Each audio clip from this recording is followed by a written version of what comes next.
నాన్నగారు ఈ ఉత్తరం మీకిచ్చి మీ సాయం తీసుకోమన్నారు. నాన్నగారా?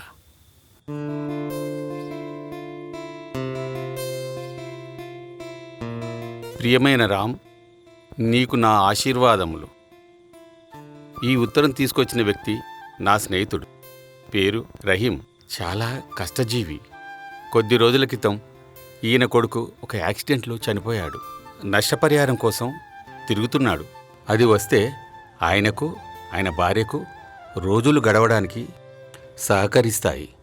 యాక్సిడెంట్ అయిన తర్వాత పోలీసు వారి విచారణలు, ట్రావెల్స్ వాళ్ళు ఇస్తానన్న నష్టపరిహారం పేపర్లు అన్నీ సేకరించి నీకు పంపిస్తున్నాను. డబ్బులు హెడ్ ఆఫీస్లో తీసుకోమన్నారు. ఆయనకు హైదరాబాదు కొత్త.